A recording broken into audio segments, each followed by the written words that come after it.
let's get to it. Welcome back, everyone. We are now in the lab session. This is an extension of my talk this morning.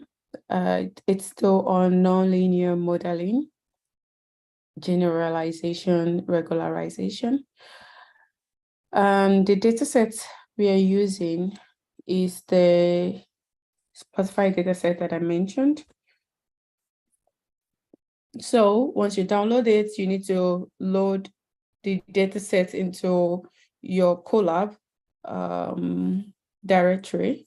So I already have the dataset here, right? But how would you do that? You just click on this button and then you upload it. Should be okay, right? So first thing first, let's load in our library. So we will be using pandas, NumPy, and this is for the data analysis vectorization library, and this is for visualization. And you can also run this. It's just that the NumPy a global parameter for some of the plot to make the plot figure look like this slide. So it's all right. Yeah. This is why it's eating, but just wanted to show you in case you're curious. So coming to the data set, the first thing first, let's load it. We're using pandas. We read in the dataset that we have just downloaded. Whatever you called it is what you should write there. So if you did not call it Nigeria specified songs, then you need to change this part of my notebook. I hope that you have created a new copy of my notebook so that you can run along. For your convenience, I also provided what each of the features means, but you can just go to the Spotify link. I put some reference down below to read more about it. One of the references is just where you've been. It also has a short explanation of what each feature means. And you can, if you still don't understand, you can go to the Spotify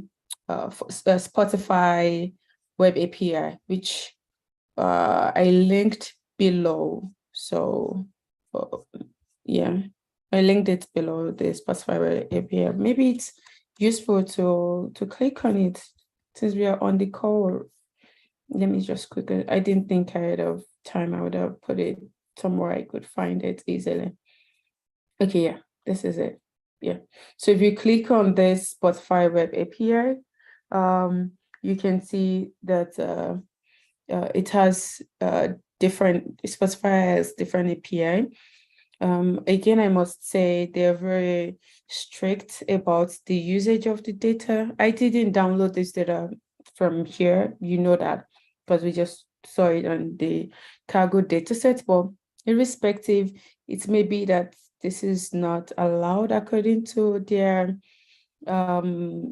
user license. So you have to tread carefully. What is the name of the dataset on cargo? So it is called Nigerian Songs Spotify. You can, if you search for it, I think you should be able to find it. All right, great. And here you can see all of the audio features, right? If you go to track and get track audio feature, you can see the different audio feature, and there is even an example of what value it can take in the documentation that Spotify has so brilliantly put together. So this is just, if you're curious about anything you don't understand, for example, I didn't really, when I looked at this, I did not understand what time signature was. And, when I read about it and Googled more to learn about it, I was like, I see. So now I kind of have a vague idea of what it means in this context, right? Okay, that is the Spotify web API. Let's quickly scroll back. Sorry for the scrolling. So we now move slowly through the tutorial. Okay, so if you run this cell here, there's something I wanted to show you, which I think I found interesting, is that, first of all, it will list all of the, it's like you want everything, right? It lists all of the row, 530 rows and 16 columns. But if you scroll all the way here, there are two things here. I think maybe it's a new, like, Colab just added it, or maybe they've added it a while ago, but irrespective, I just noticed it. And if you click on this suggest charts button, it will just create a bunch of figures, a different configuration of the data set. So, for example, you can see the distribution of the release date.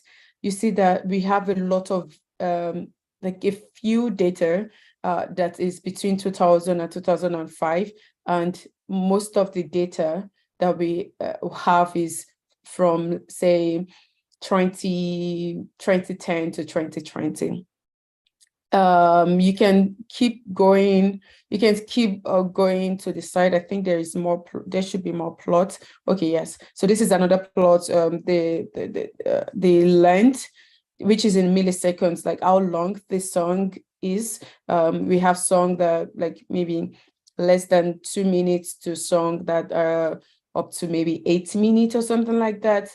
But you can see that most of the songs are not so long. The distribution is fairly normal here, and it's centered in this 200,000 milliseconds, maybe 2 minutes, or like I'm not sure. I have to compute it. And the popularity column, you see that it's very spread out, right? But there are a lot of songs that seems like they are not popular in this data set, and then there are like some songs that are like very popular. The higher the better. Danceability is skewed to the right. Most of the songs seems like they are danceable. And if you just keep going, you can quickly just have like a very quick understanding of like the data set that you're working with, the release date versus the length of the song. It seems like as we increase the release date, like these days, most of the songs are not so long, but we still have some outlier here. This kind of like look like a nonlinear relationship, right? Anyway, so yeah, this is just for you to just have a feel of the data set that we're working with, and what can we use to predict, like what kind of task can we do with this data set, and like how should we go about it, right? So in for this notebook, what I have done was to look at the loudness and the energy column, like I mentioned earlier this morning in class. So this energy and the loudness column, because I find that a lot of the columns are not correlated in a non-linear way, so to say, like in an interesting non-linear way with popularity. So at first, when I got this data set, I wanted to predict the popularity, but the popularity column was not the relationship between the column and a lot of these features was not very pronounced. So I thought it's not as easy to use it to explain the concept of nonlinear. So I chose the energy and loudness, even though like from what we talked about this morning, it seems like the relationship between energy and loudness is more linear than nonlinear.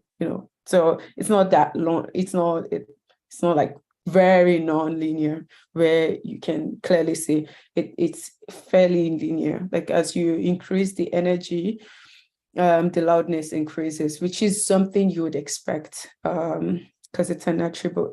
Energy is the measure of like high energy, high loudness. Anyway, so in this notebook, we will talk about the relationship between the two features, loudness, energy, where we're trying to predict loudness from energy. So I'll show you the code. So we just run through the code together. This is the purpose, because we already talked about it this morning.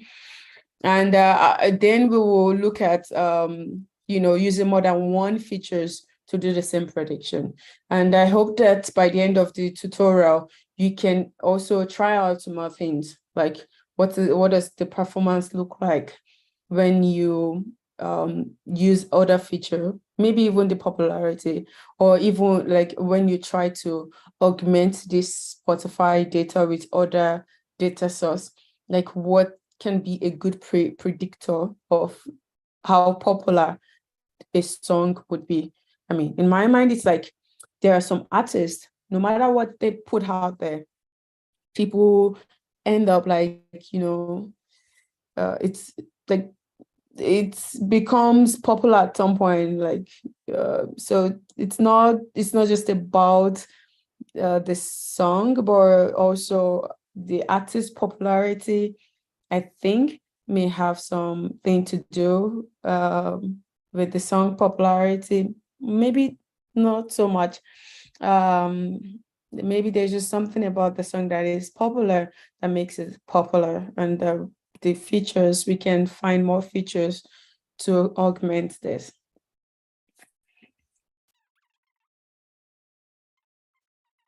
So let's run this cell here.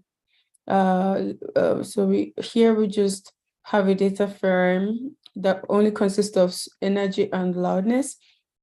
So when we do this, we can plot this, and then we have this relationship. And the first thing I did was to try to approximate this using a linear model. And how did I do this? I talked about X transpose X, X transpose Y in class, which I said was the solution to the parameter theta. So now we are just going to use the linear algebra solver to solve this problem. So now that we have the plot, we can write the linear equation, right? So again, what we just have here is the same thing as when we had theta. We had theta equals to X transpose X, right?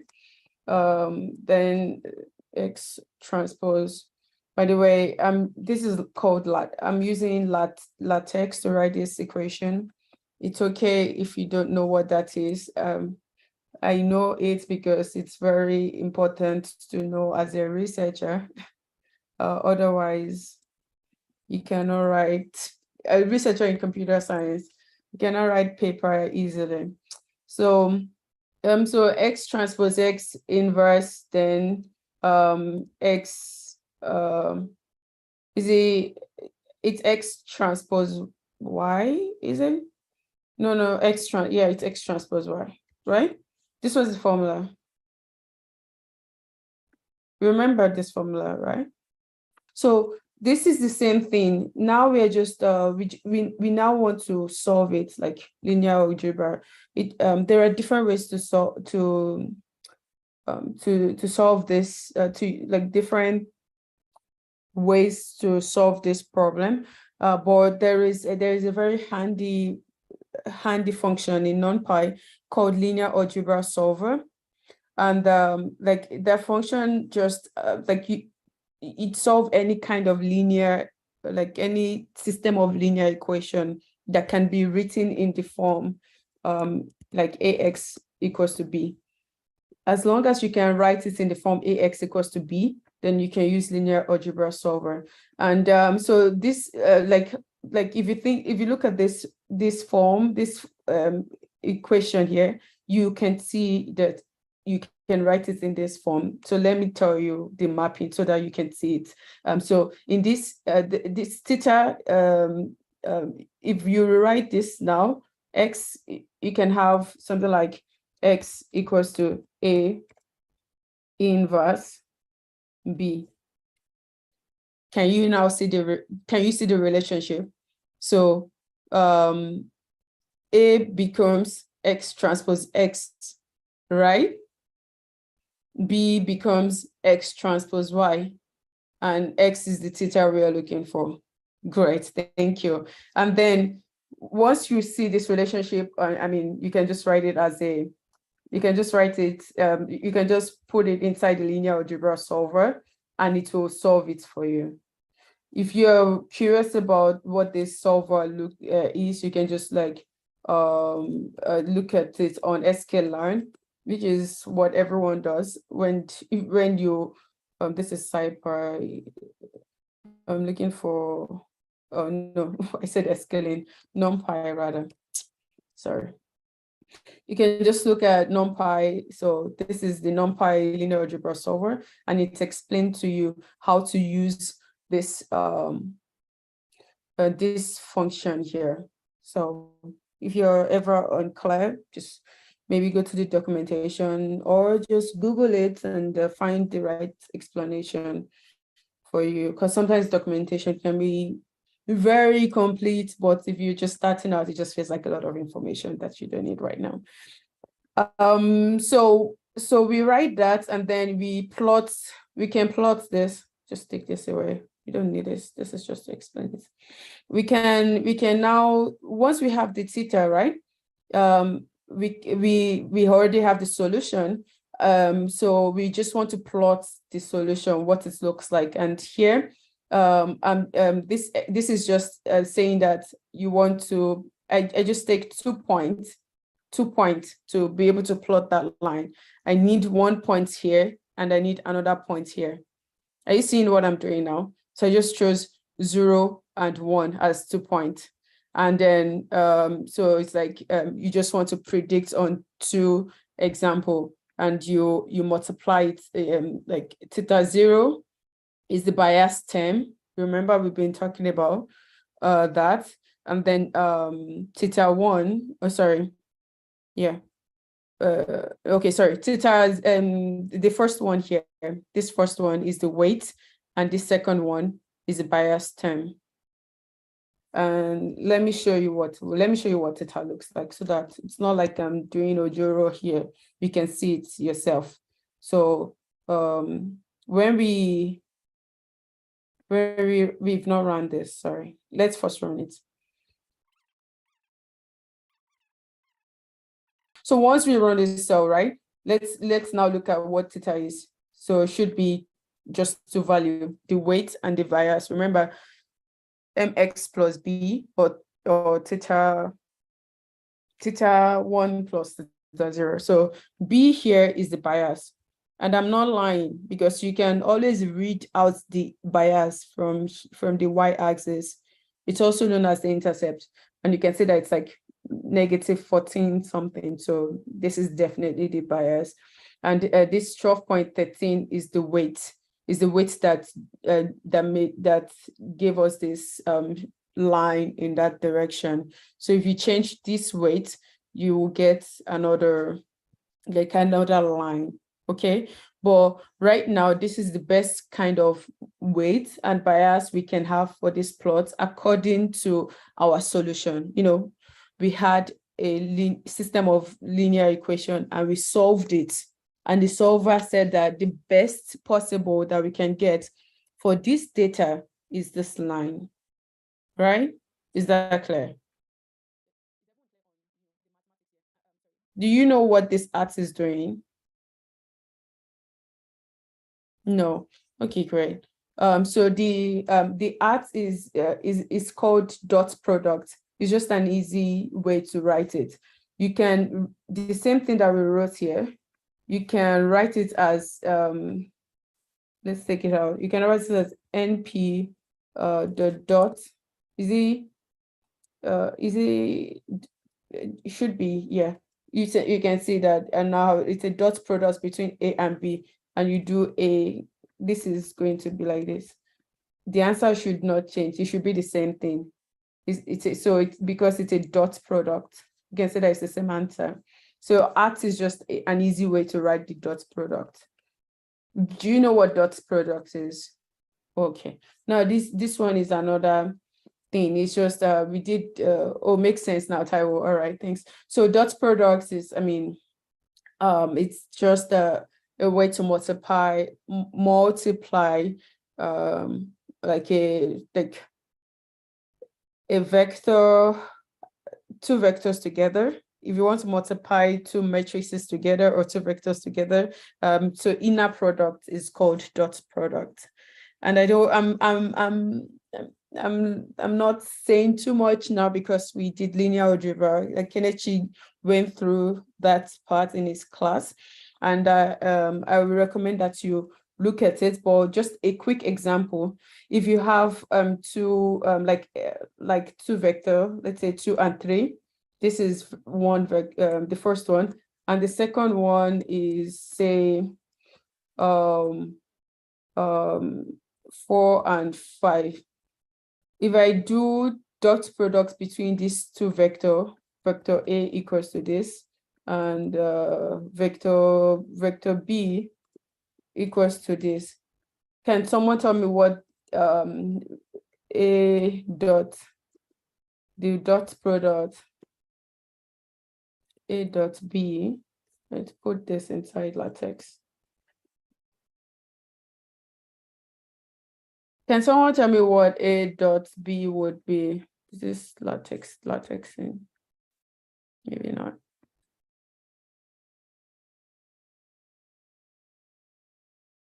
Great. So A dot B is 23. And how did we get 23, right? It's 2 times 4, right? Plus 3 times 5.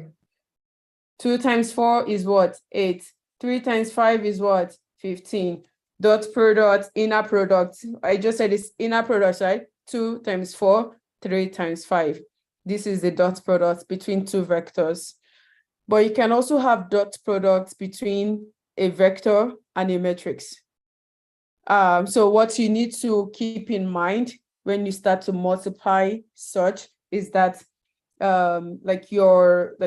if you have, let's say, a matrix here, let's say we have a matrix that is m by n, right? You have a matrix that is m by n.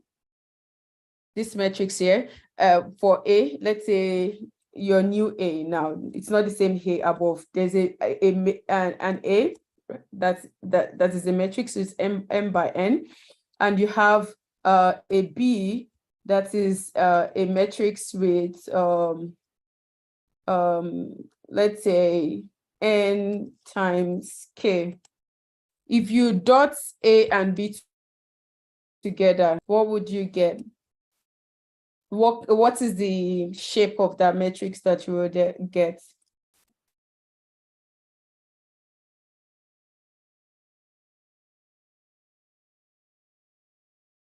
Does anyone know? I have a matrix of m by n, another matrix of n by k. What will you get? Thank you, Obi. So you will get what? You get m by k. But what happened if what if instead of b being n by k, like you have another b prime that is instead k by n? And can you do A transpose b prime? Is this possible? Or what would you get? Maybe it's possible. So A is m by n and b prime is k by n. What is going to be the shape of the matrix A dot b prime? because this is important, so that you can understand why we do some of the things we're doing. It's not the same shape. Thanks, Gamaliel. So this is not, it's like the shape is not in a way that you can do this dot multiplication. So you cannot multiply like you cannot do this multiplication. Does anyone want to say something? Yeah, I wanted to say, like, if you are going to do a dot product, the shape of the shape of the column of the first matrix must be equal to the dimension of the rows of the second matrix. Yes. So they are not the same thing. So that's why I can't.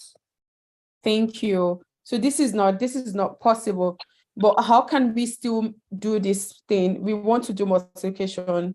What can we do to make it possible? What do you think? We transpose. Thanks, Sarah. Exactly. So what we need to do is that we get this B prime. We transpose it. We do like transpose, and voila, it gives us B. B prime transpose give us B, because then M, like this K times N that we have, once we transpose it, it becomes what? N by K, right? K by N transpose is N by K. And what is N by K? Surprise, surprise, that is B. So now that you have it, then you can now do, so the AC dot B is exactly the same thing as AC dot B prime transpose, right? Do you agree? Let's use equivalent. Yeah, right? Exactly. So this is quite easily solved. I hope this makes sense, because you've been seeing a lot of these dot products here. Can you see? So what this is doing right now, when you have an array, let's unpack this. You create an array here. Array. This array X equals, let's say X equals to this, and when you show the output, you get something like this. If you look at the shape of this array, what do you get? 2 by 530. So it's now like it's like you have two features, and 530 is the number of sample in your data set. So now it's like you have all of the samples on the column. Like your column is 530 and your rows are 2. But this is not what you want. Usually you want it to be in this example on the row and features in the column. So what you do is that you transpose it. So once if you transpose it, it looks something like this. See, this is what we are doing here. We transpose it, we change the direction, we just move it like this. And it's still the same thing, 0.42, 0.42, 1, 1, this, and that. And if you look at the shape now, you see that X dot transpose dot shape, you will get 502, 530 and 2. And this is the shape you want this matrix to be in order to solve this problem. So here, like you, as a homework for you, based on all that we've explained, you can see if this is possible. If it's not possible, there's always an error that will be thrown. A popular error, if you're new to this domain of transposing, let's do this. Let's forget the transpose, and then we try to solve it. You get an error, like it says matrix multiplication. Like this, what we just tried to do is also called matrix multiplication when you're considering 2 matrices. it says impute operand 1, which is this, right, has a mismatch in its core dimension. Its core dimension with this some signature. It even tells you that n by k should be that this k should be equals to k here, so that you can have n by m, but it looks like this is not the same. Instead of, so you have a different shape, so I cannot multiply things. You need to fix that. So it tries to tell you that there's a problem going on. You need to fix it. This is it. This is what this looks like. Is this clear? I spent so much time here because I also struggled with it when I started out, because you just see things flying out. You don't even know what T is doing there. You just assume it's all the same. And when you start implementing things yourself, you start running into all of this error that is a little bit painful. So I hope you get it now, how the code works. So let's keep going. Here I try to explain. So the hypothesis function here is the parameter θ1, which is the weight that we talked about, also called parameter of the model, and the feature, which is now we are focused on energy. And this theta here, which is called θ2, that I've been calling θ0 in class, is the so that is the where are we? Yeah, here. So that is the bias, and we can write it in this form, the vector form, to create the polynomial function that we talked about in class, right? And the equation becomes θ1, which is the first this is the weight of the first feature, the first polynomial feature, energy squared, and θ2 will be the weight for the second polynomial feature. And you can continue to have it θ3, θ4, θ5, and if you have more features. So each of the feature has a weight or a parameter that you want to learn. Your learning parameter per feature. Does that make sense to you? Great. So now let's try to learn a quadratic function. But before we do that, I wanted to make a note here that usually when you have multiple features, or even one feature that has very high value, you need to try to scale it down because of like floating point issues. So like if you have high order of polynomial, the numbers can get big very fast, which becomes difficult for your computer to represent exactly the number, because it will be over like the range, your double precision for the floating point value.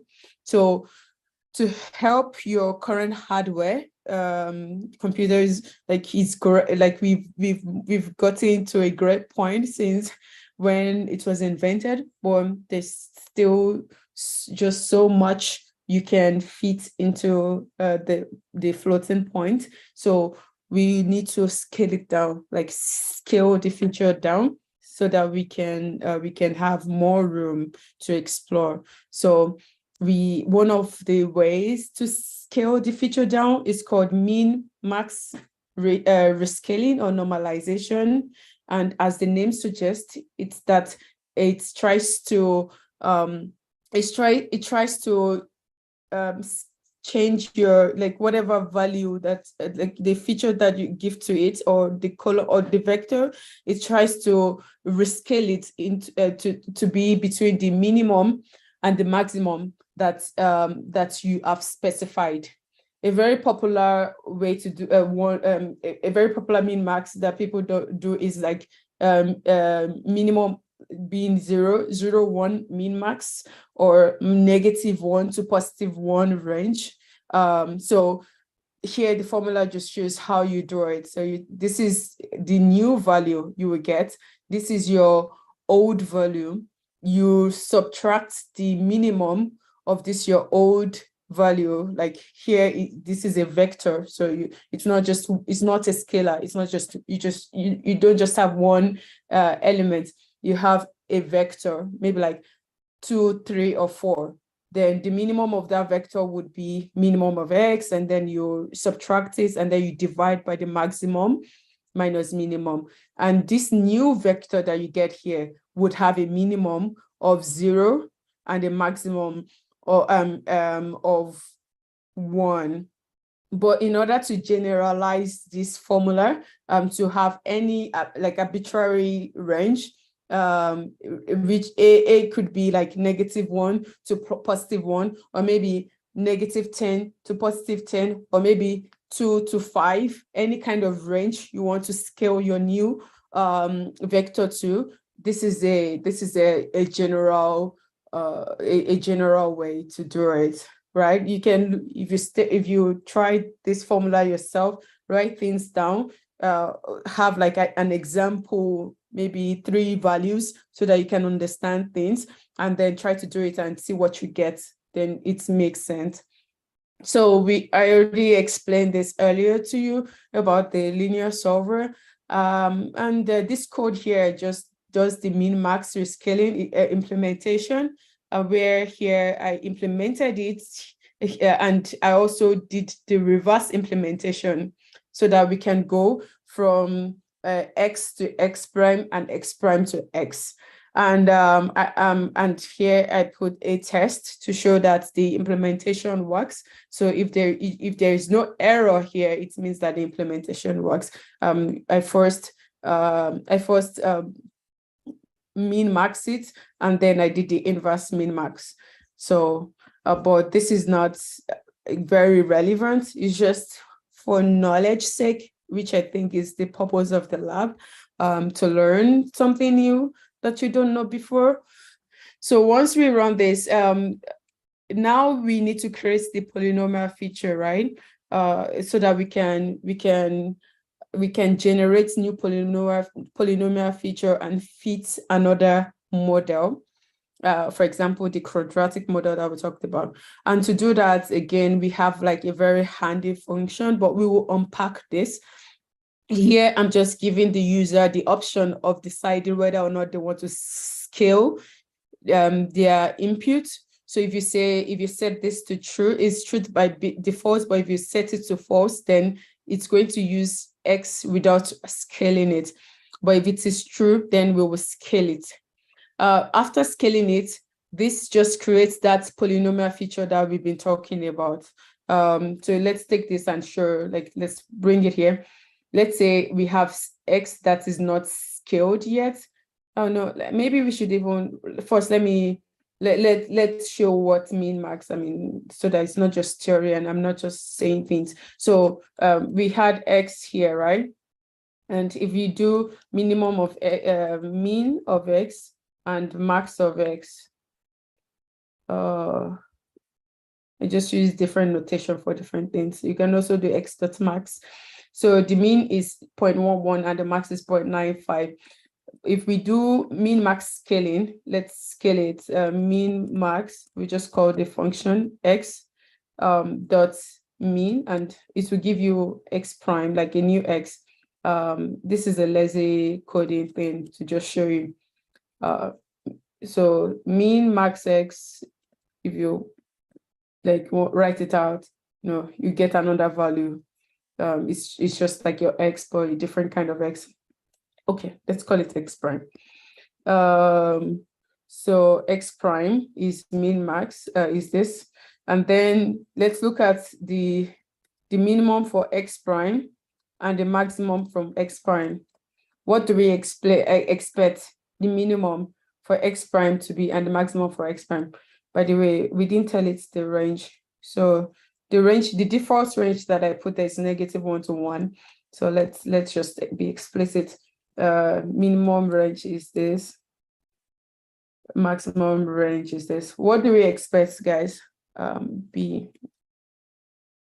What do you think? Thank you. So -1 and 1, which is exactly what I got.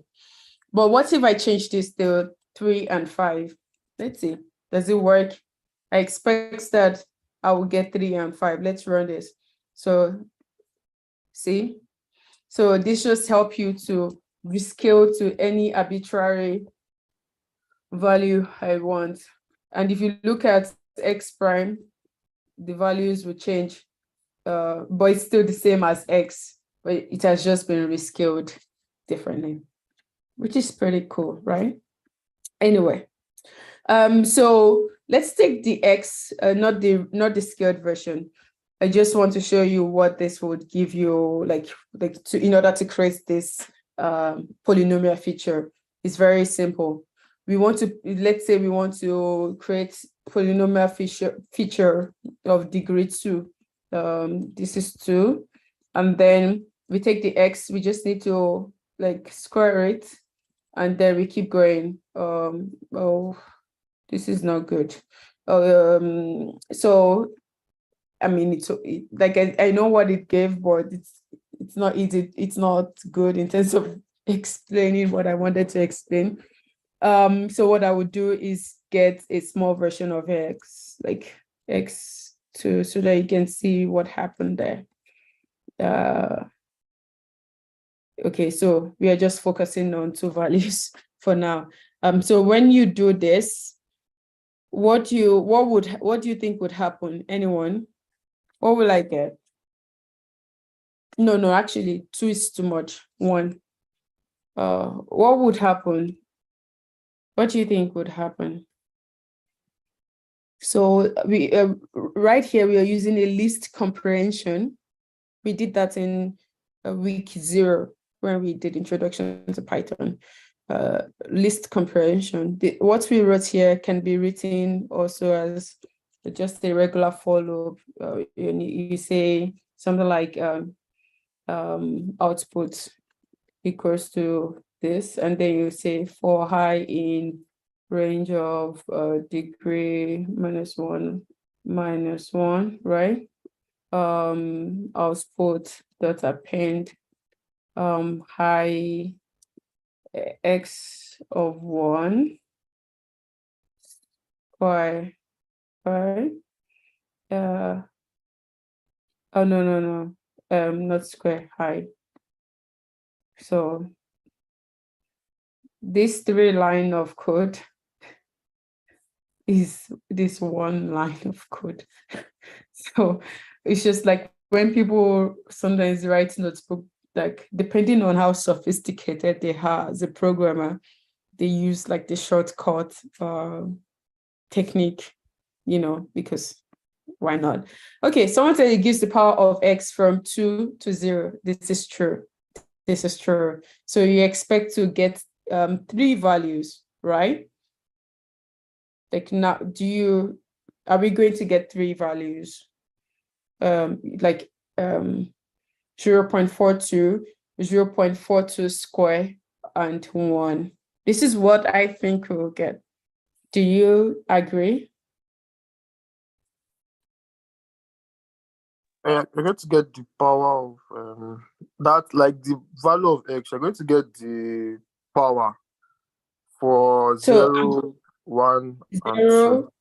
So that means we 1. would have 0.42 to 0 is 1. So 1, 0.42, and 0.42 square. Yes.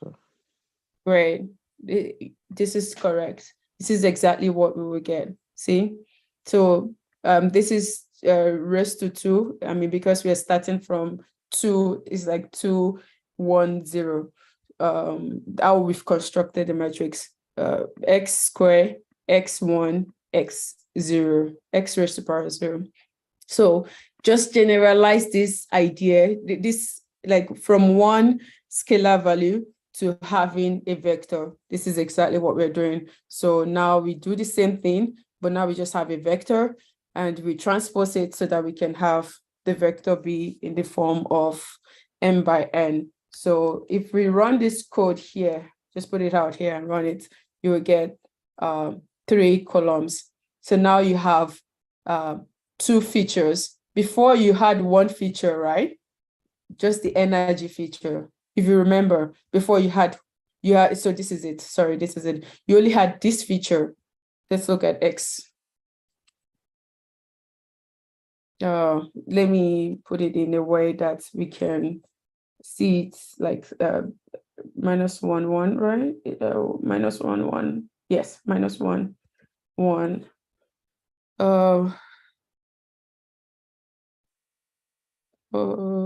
Dot ratio. What is it? It's not so subscriptable. What have I done wrong? Okay, sorry. I see what I've done wrong. Okay, great. So that we can see a few. Okay, see what I'm trying to say. You got 0.4. Yeah, you're right. This is what you got, Lola. So you can see that this is X, right? Remember, X is energy, right? We called energy X. Just so we don't lose track of where we're coming from, I'll use what we had before, some df of energy, right? I don't want us to get lost in the numbers and forget what we were trying to do. Dot values, which we turn into numpy. I think this is the same, yeah. So this is the energy column, and I'm just showing only the first 10 rows. There are more rows, there are over 500 rows. I'm just showing the first 10. So you want to create like polynomial features of this energy column, right? This is what we are trying to do. So to do that, we ran this code, and now we would have 2 features now instead of 1. This is the let's look at the first 10 row. So this is the one we had before. Now we have like squared of it, x squared, and this one is just the bias term to make things in a matrix format, which is just to make it easier to multiply things. Instead of doing mx plus b, we can just have like 1 theta x, just 1. So the bias is already included in the matrix for the theta. Okay, is this clear now? So now we've just gone from 1 feature to what? 2 features. Does that make sense?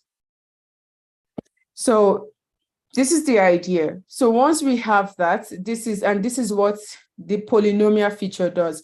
It's not just for 2 features. In fact, you can do it for a lot of features. Let's go to, why stay with 2? How about 3? See, more feature. 5, you have, now that you cannot see things very well. So let's say 4, we have 1, 2, 3, 4 features. If you look at 10, you get 10 of it, and so on. So this is how we are creating this polynomial feature. All right. And then, so once we create this, we already talked about this, right? We talked about this solver. We did it just now. So we know what this is doing. So the least square poly function, this function here, it just does, like, first of all, it tries to get the polynomial feature that we want, which and also, you specify the degree of polynomial. If it is degree 1, it's just a linear function, like linear, just 1. Then if it's degree 2, then polynomial, it becomes quadratic. Degree 3, it becomes cubic, and you can keep going like that. So let's run this cell, and then we come here, we can just run this cell. You can ignore this, it's not necessary. But anyway, the most important thing here is that we use the function that we implemented here, and then this would return the theta. So the theta for polynomial degree 1 is this, and it's quite different from what we had before. right? So when let's quickly come back here. So if we quickly come back to the example before, to the cell before, let's run it again. Let's run this cell again. So I will print out the theta. You see that we got something like this. Remember, I was talking about it before. I was like a 14 minus 14, and the weight is 12. Great. Keep that in mind because I want to show you the effect of scaling. So when we now quickly went down, we rerun things here, and we have a function that already scales the data that we specify, and we now printed out this polynomial, but we kept it to degree 1 just like we had before. And what we see here is that the theta, the weight here, instead of being 12 that we found here, instead of being 12 here, it's now 5.3. Instead of the bias being minus 14, it's now minus 7. So we have scaled things down. The weight is a little bit smaller, and the bias is also it's now it's now -7 instead of -14, but these two are exactly still the same. The effect that they have on the data set is still the same. It's just scaled differently.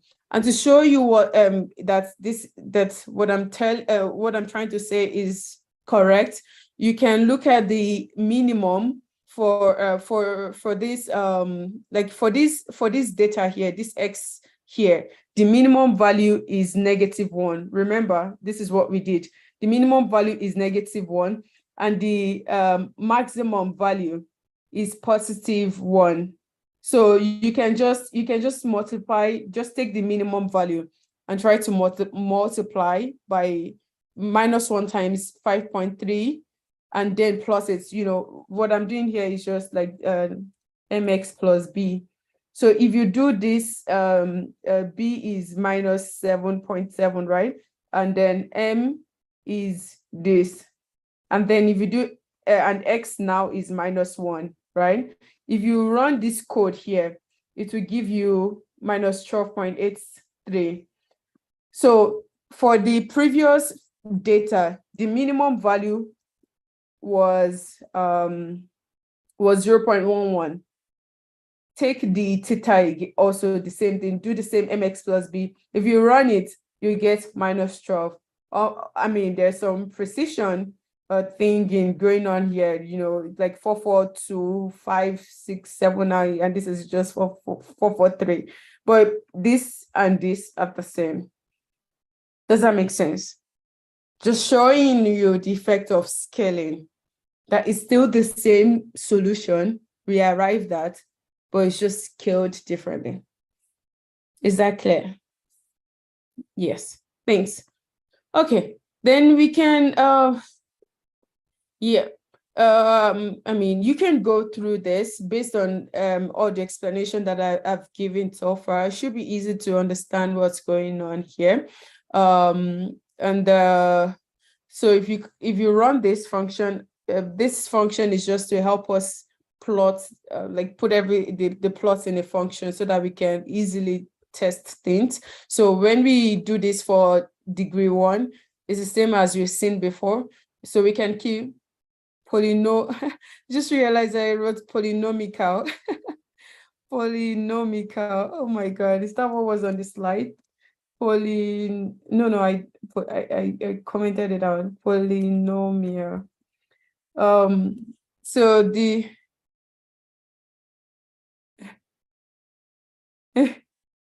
the second one, so if you do degree 2, you see that now we are fixing the different one. And then these are the things I was showing in class. Degree 3, we have now another one, and you can just keep going. Degree 4, let's see, about degree 5, okay. Degree 10, all right. 50, okay. 100, So now you see that this was when we got to this overfitting level. And then we can now, like, try to think about how to regularize this. And to do the regularization, we talked about the training and test split.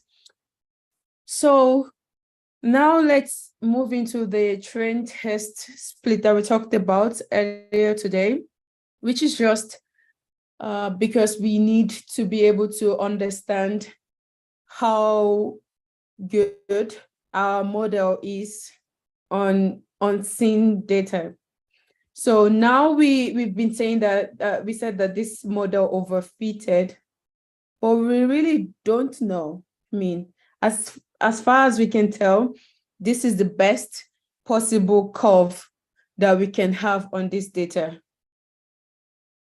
But because we do know some things about machine learning, and we've heard about overfitting, we quickly realized that this is not the best possible thing to do because it's good for the training data, but we don't care about the training data usually in machine learning. We care about something we've not seen before.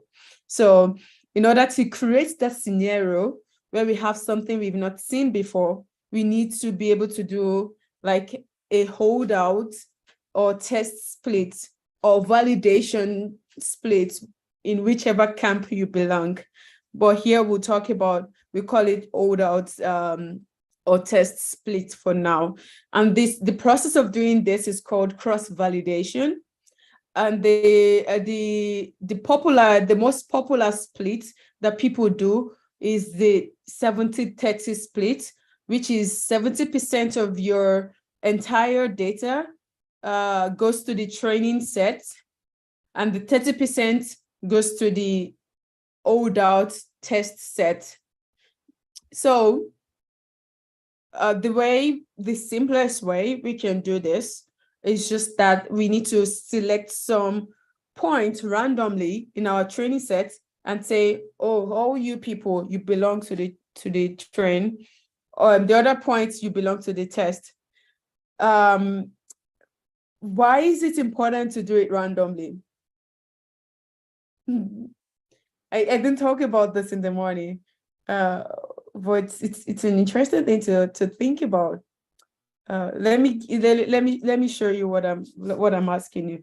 Let's say, for example, we take this and X train X test.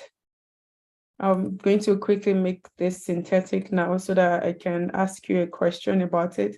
Instead of this, I just say first 70,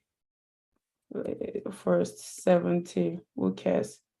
I don't know if this would, like, I don't know what I'm doing here, but no, I should think about it. Look for 70. It should be fine, should be the first 70 columns. So the last from 70 downward should be okay. If it's an error, we'll just fix it. Okay, great.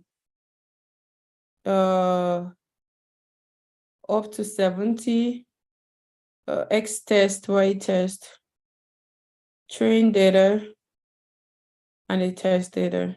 Is this doing what I'm looking for? Oh, no. Of course. This is so silly. So silly. But it's okay. You get silly sometimes. Okay. What I want is 70% of my train data. What is that? What is 70%? Length of this times so silly. Cannot believe it. But 371. So this is what I want. I just said 70. Okay, this is what I want. So this is one split, right? I look at my training data. I take the first 371 as my train set, and the second 371 in my training data as a test set. Is there anything wrong with this approach, guys? What do you think? It is split. We take the first 371 and the second 371. Can you think of anything that can go wrong? So, like, what do you do again? Like, you only can use 371 data, and you already took the first 371. Like, there's no randomization going on. You can only do it once, and that's it. But if you want to be able to do it multiple times, then maybe you just don't pick the first 371. Like, maybe you want to randomly select this point so that you have like higher chance.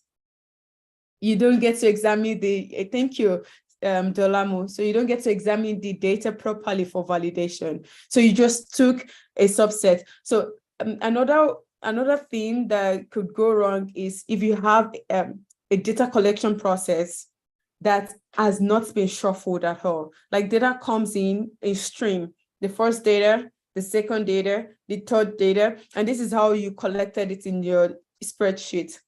If you take the first 371 to train your data, like your next, the rest of the data, like you have no guarantee that you're able to generalize well to whatever it was before, because now you just thought about it like how you would do splitting in the, like, when you have time component, like in the time series. Usually this is the kind of splitting you would do. You would take the first couple of months and validate with the months that comes after.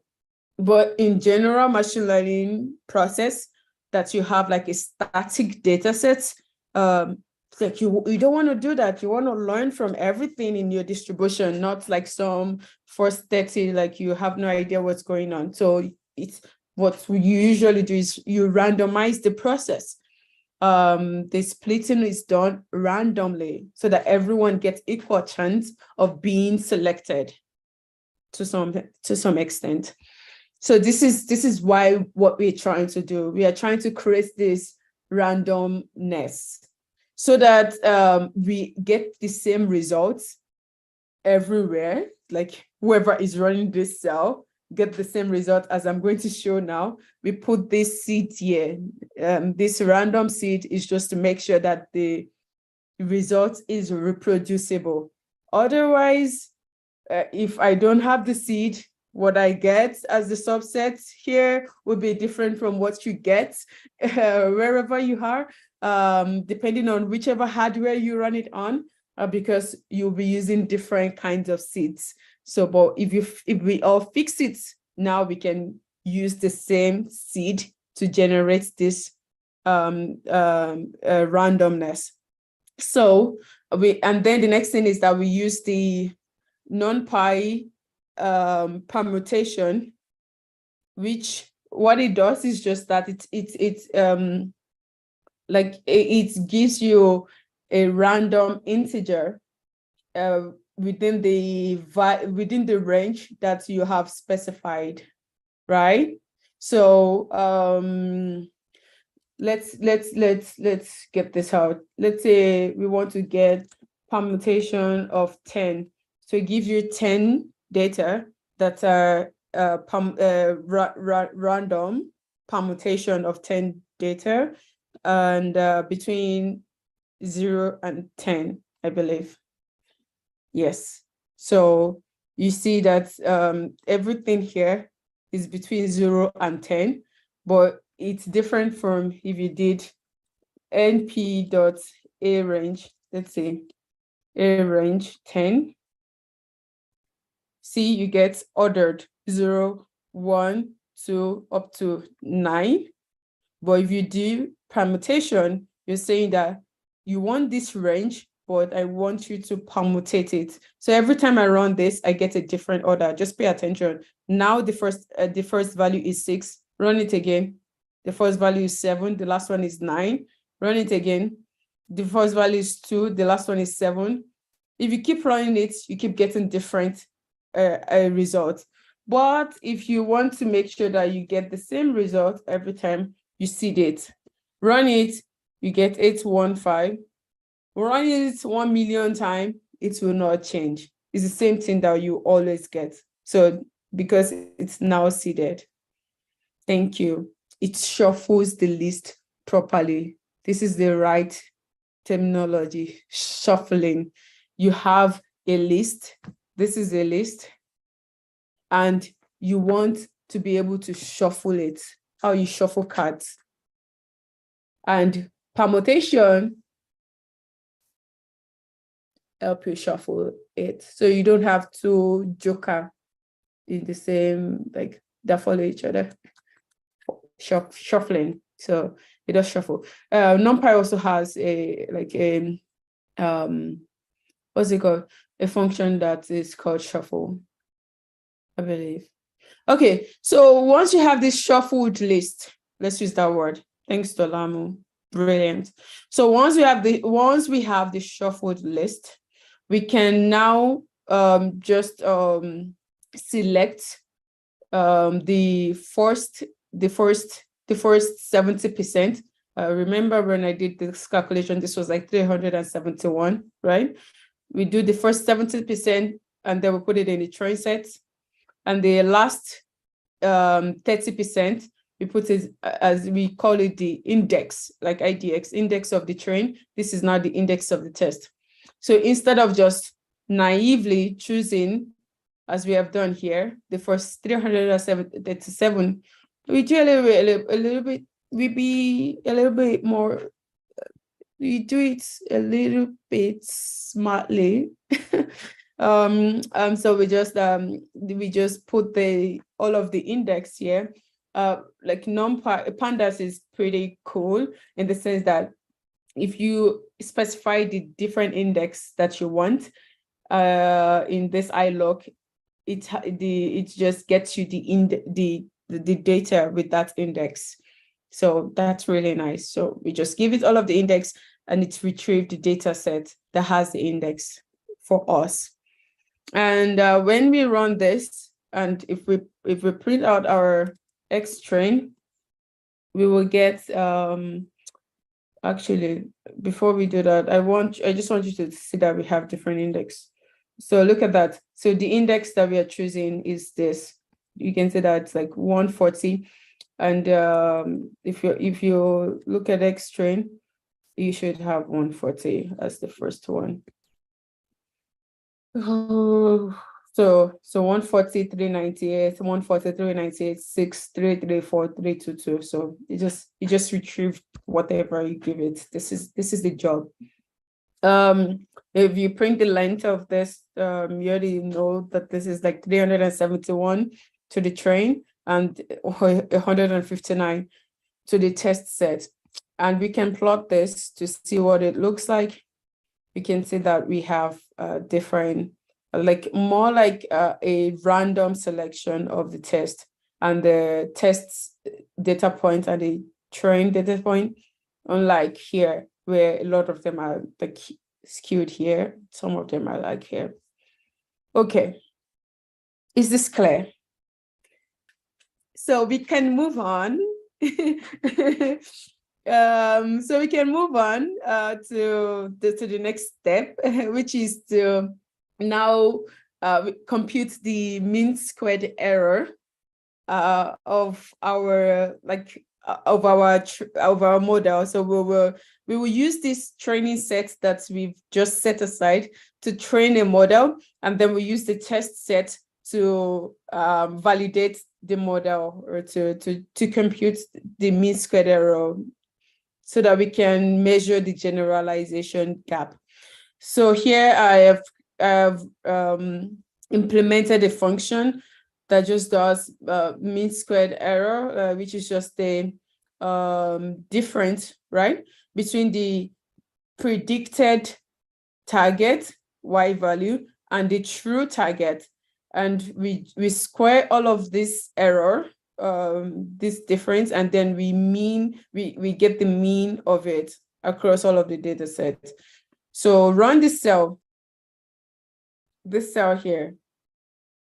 So now what we will do, guys, is that we will try to estimates the error for all of the degree of polynomial from 0, which is a bit silly because 0 is like what? It's the bias term. So I mean, but we'll leave it there just for conversation's sake. Degree polynomial 0 is just the bias. Polynomial 1 is the linear model, and so on. So this would give you, like, for each iteration, like the first I would be 0, then 1 to up to 100, and we just do the same thing. We compute the train prediction, so we get the polynomial feature, right? The polynomial feature for the train set, the computed parameter. This is the optimal parameter for this particular polynomial 0. The optimal parameter would be what is stored in this variable name called theta, and then you compute, you do theta transpose x, right? This is your x, the polynomial feature now, and then this is your theta. So you can either do something like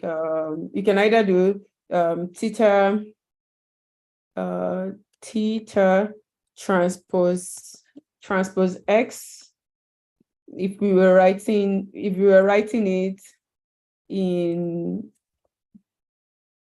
let's go to somewhere where this can make sense. So we can either have theta transpose x, or we write it as x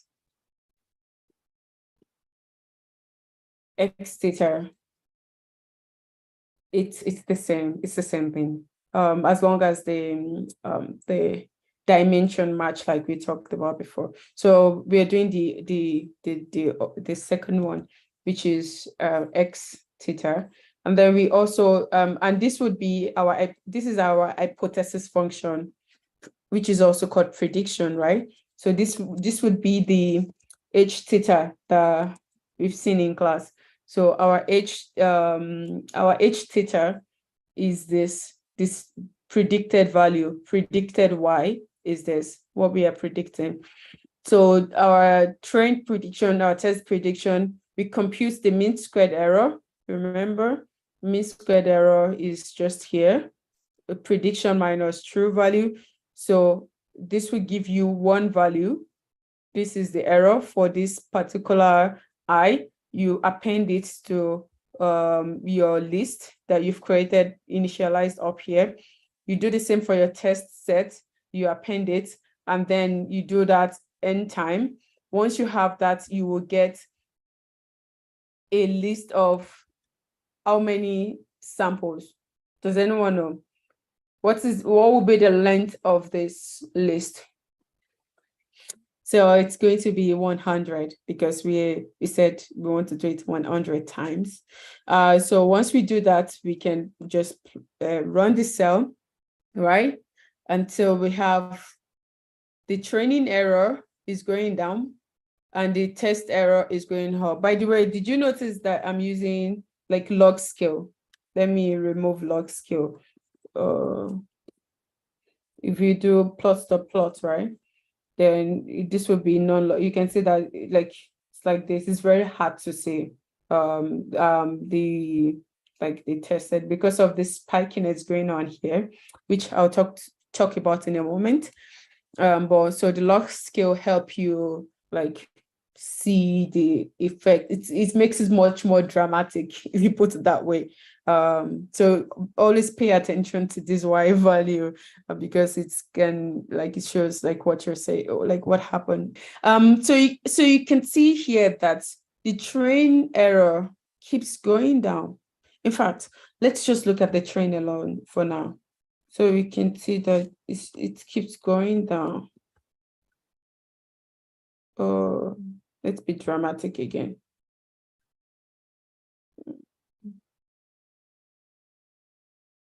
Okay, it still doesn't show well because of this spiky thing going on here. Anyway, the train error naturally should always go down. You should not be having this spike thing there. This is nonsensical. As you increase the polynomial degree, things should not just be increasing at some point. I had a discussion yesterday about this because I mean, I didn't really pay much attention to the spike. So I was just talking to someone about how the train error is going down, but there was a spike, and I didn't pay no mind. Like, it's just a spike, and he is well versed in the in machine learning as well. So I was like, no, this does not make sense. You can never have this. Like, if you fit more and more polynomial degree, you can only get better on your training set. You should never increase the error.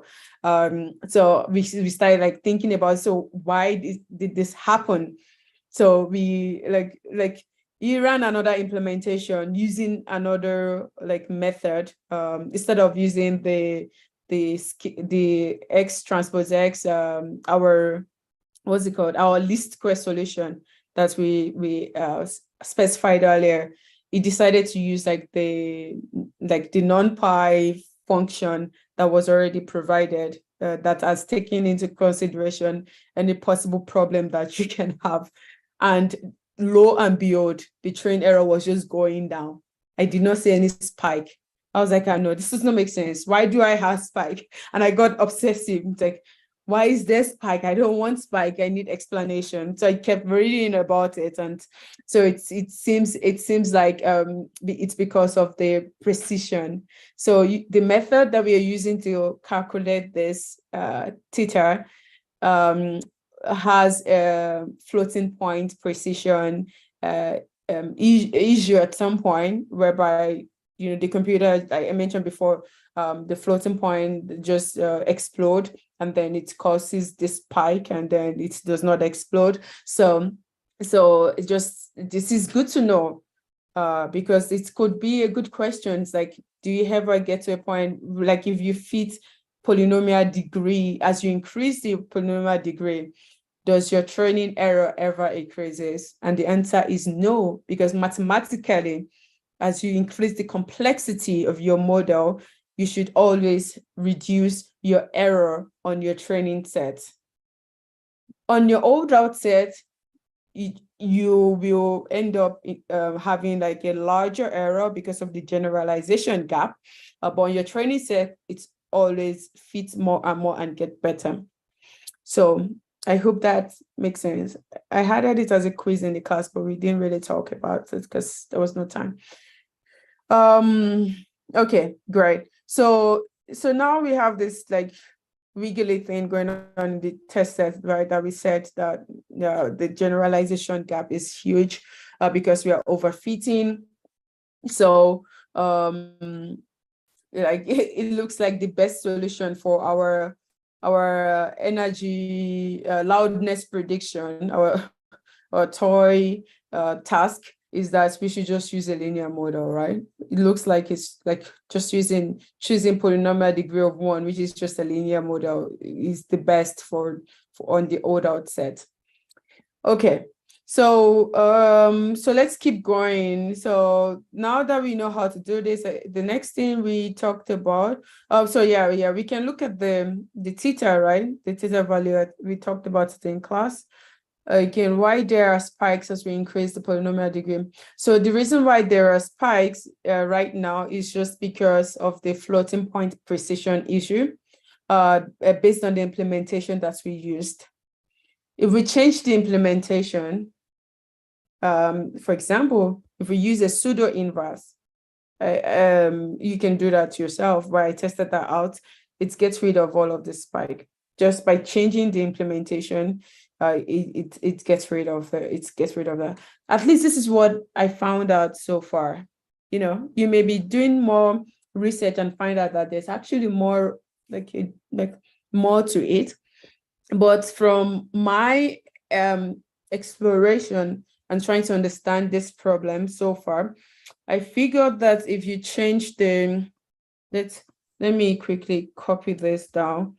to see if we can do that experiment together. I mean, this is a lab after all. So let's come here. We're using polyfitch, right? Let's see. So I said that if you what I tried yesterday is like I used linear algebra, and then I use P inverse instead of using solver, even though people this solver is recommended, but I'm not sure. P inverse is pseudo inverse. So, and then I just continue with this solution. Let's see. And then this was what I did yesterday, I think. And when I rerun the spikes suddenly disappeared. No more spike. Everything looks very natural. Spike, go. Nothing spiky anymore. This is the same equation, X transpose. Like, in fact, this is the exact equation we talked about in class. X transpose X inverse, X transpose Y. But if we change the solve, if we try to use linear solver to solve it, spike appear. We are spiky again. See, computer change its mind. Everything change. So yeah, we have to take like a numerical course to really pin down why this is happening in the solve. Does that clarify your question? Does that make you a little bit happier? Because I was quite unsatisfied when I was trying to figure out why it was spiking. So you said, is this better? Honestly, I mean, from what my initial understanding is that it's better to use linear solver to solve this system of equation and not use inverse. So there's another function in NumPy that just compute the inverse. The inverse is always prone to some error, especially when you don't have like your X transpose X is not well conditioned.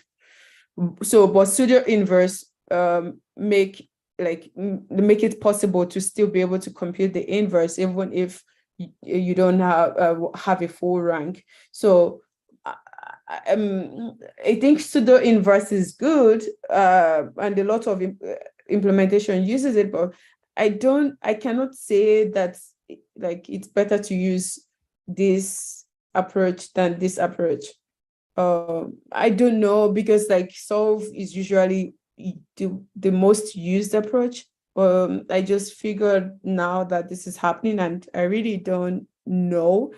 I cannot give recommendation on which one is better, because I don't have that technical depth yet in numerical optimization problems and what could be resulting to what.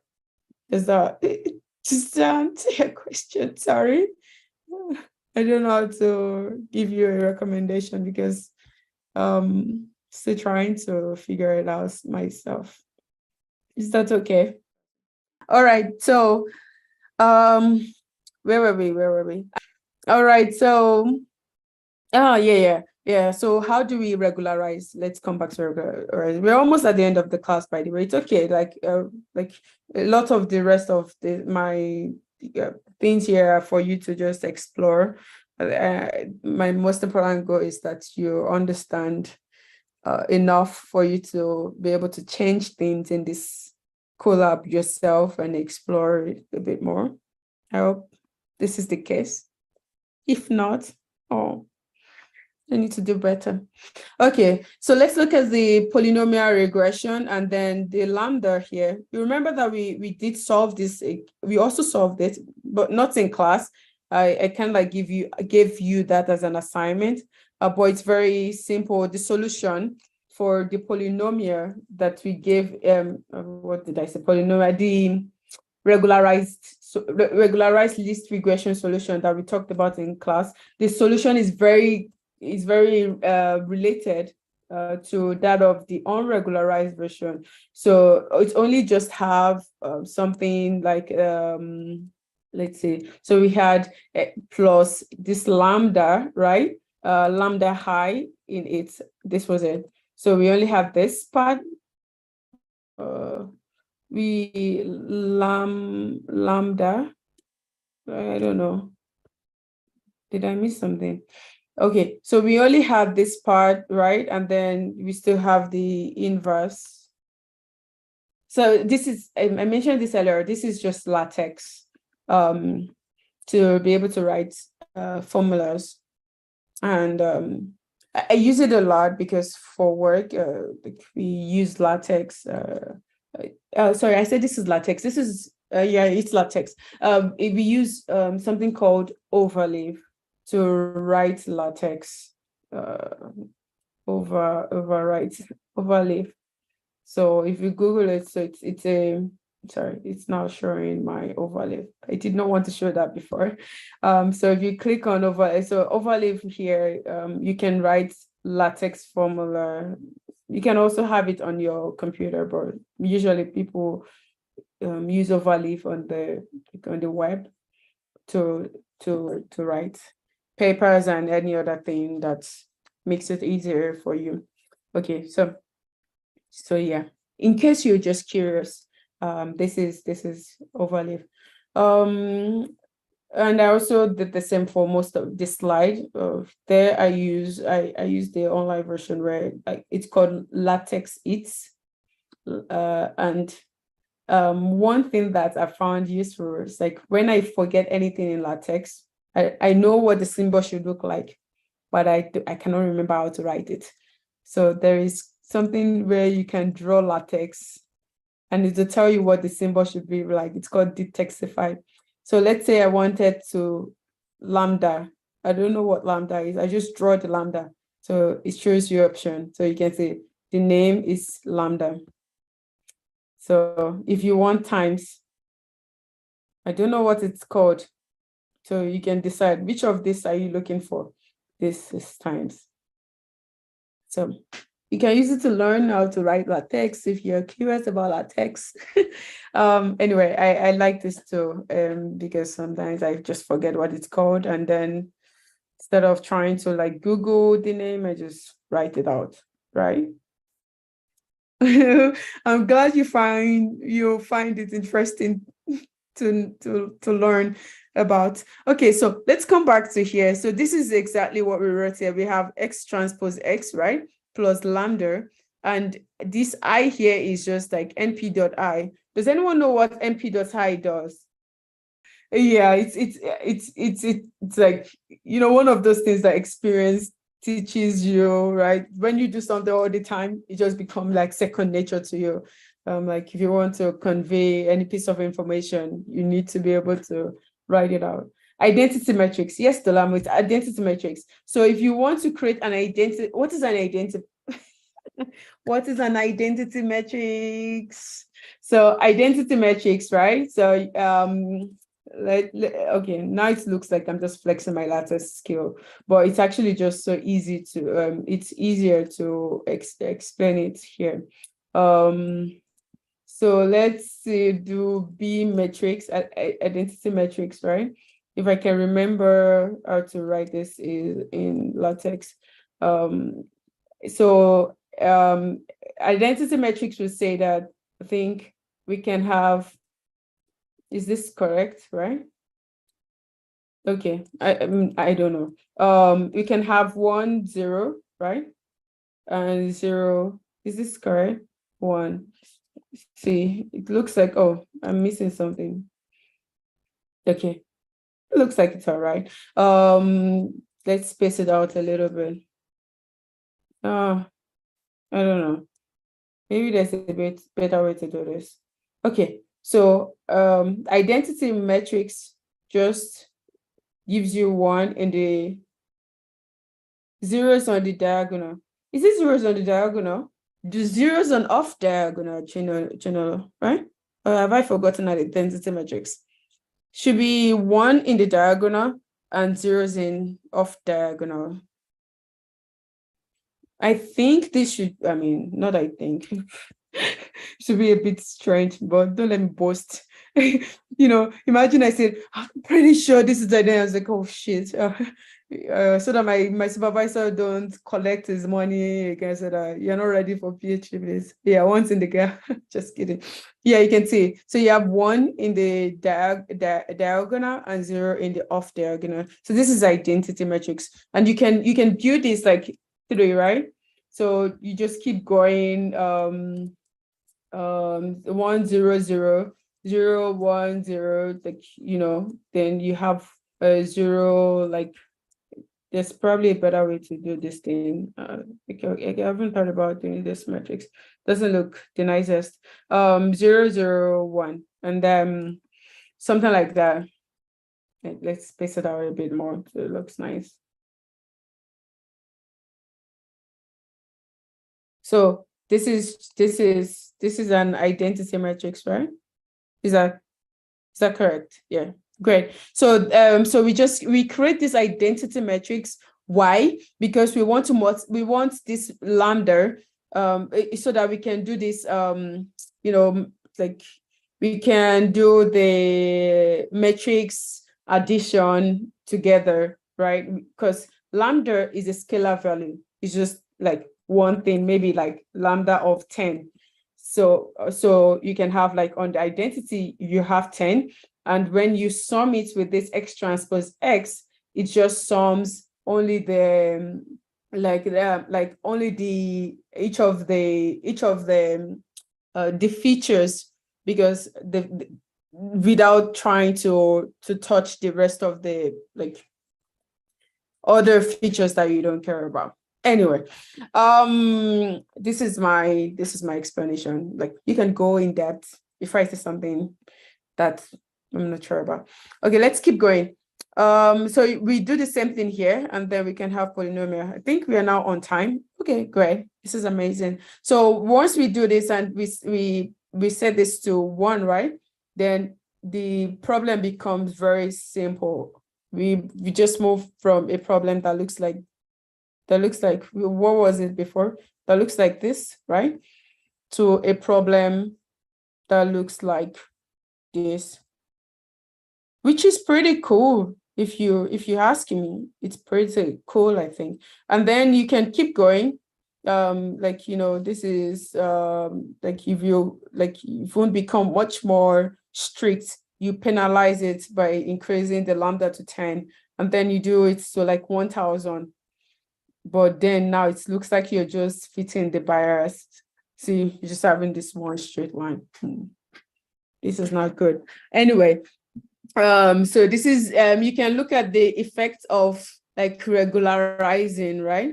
So as you like we talked about the coefficient in class, where we said that for the non-regularized weight, as you increase the order of polynomial, it keeps getting more and more, so it keeps increasing. But once you regularize it, so let's say you choose a lambda of 1 for regularization, so as you increase the order of polynomial, it does not get like larger. In fact, it even gets smaller, because then a lot of the big polynomial just like end up being like close to 0, as you can see here. And the only weight that matters is around this, like less than 20, I think. I hope that explains it. Is that clear? Okay, so we can do the same thing that we did before, where we computed the error, but this time around on a regularized version. And you can see now that we are no longer having this gap as we increase. See, when we increase the regularization parameter, it forces the training and the holdout set to have the same error, which is good. But as we relax our penalty, like maybe we don't do any penalty, we start having gap. All right.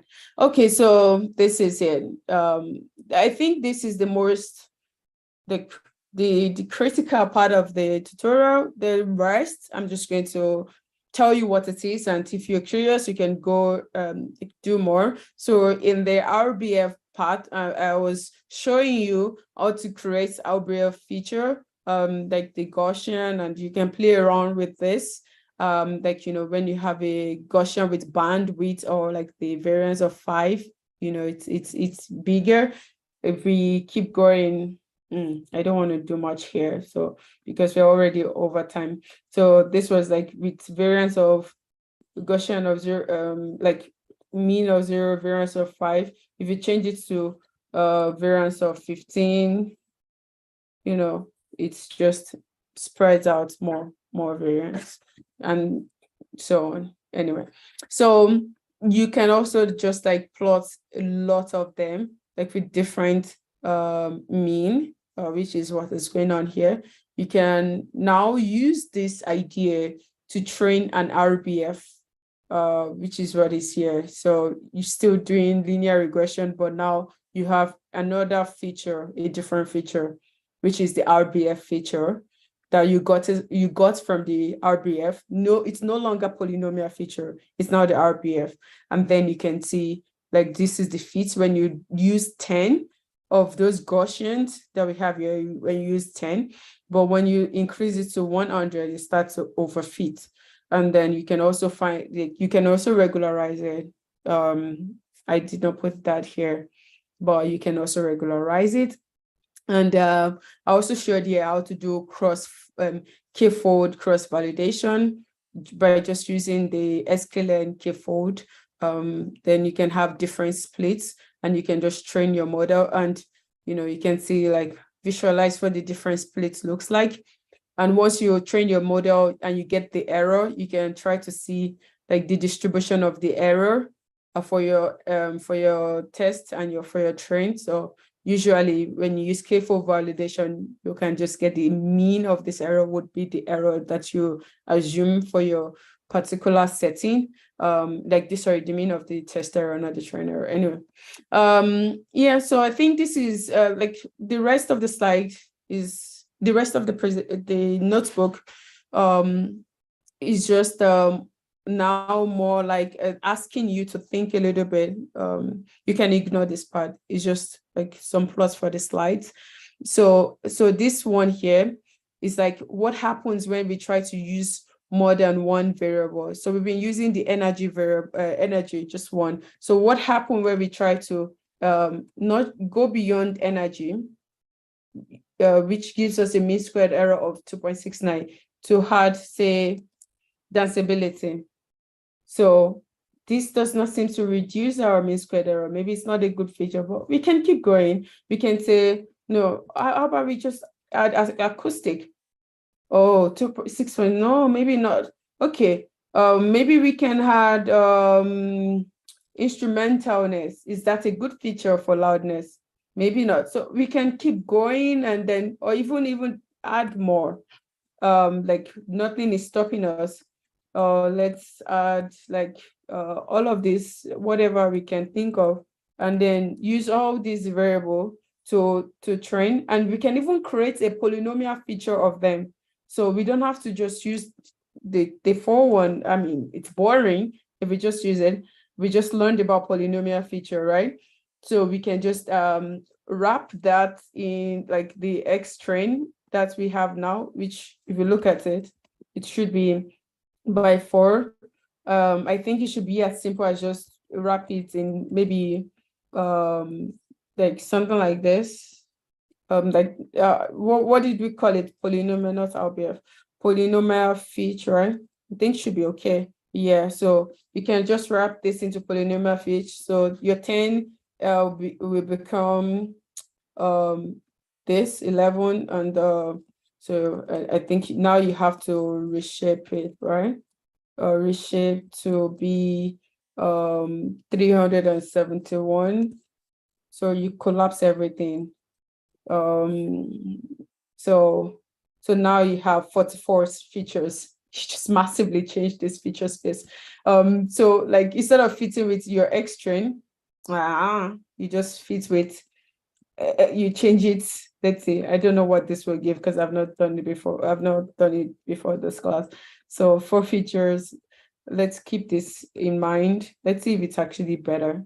I'm curious. let's see, X test, X train, X test, and this would be, let's do, like, I mean, it's length of this, length of X train.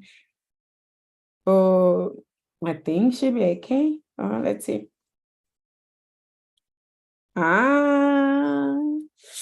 Surprise, surprise. It looks like we just increased our error from 2.6 to 5. Okay, maybe 10 is not good. Maybe 10 is not good. You know, we just said that 10 was not good. Let's use 2. Let's use 2 for now. Oh, this is terrible. Okay, anyway, you see what I'm trying to do here? This is not good. So we need to think a little bit more about this. Maybe something is not right. Oh, let's use 10 and then use ridge regression instead of this. I mean, who cares, right? Ridge regression will always help us regularize it. We can just increase things. It's still 5.16. Can we get this error down somehow? Is there something missing, like going wrong in our implementation? So we now have polynomial features instead of our regular feature. But we are still not able to. We are not doing well. When we did not have polynomial feature, we were like at 2.6. Okay, this is food for thought. So what you can try to do is, like, instead of trying to predict loudness, maybe we can predict popularity. And then you can think about this popularity column, 380, 339. Anyway, this is an not assignment right now. Like, this is for you to practice. It's always good to have something to practice on. And something I was also thinking about, okay, now we really should wrap up. Something I was thinking about is that, what if you want to augment the data? So I was looking at using Beautiful Soup, because you've learned this, right? And then you can extract some artist information and their top, I don't know if this is legal. I just look at this site that has this chart, and I was trying to extract all of the artists and the top artists, and wondering if I can use that as a feature or something. This is just me wondering how we can augment these Spotify data sets to see if we can be better, but I leave that up to you.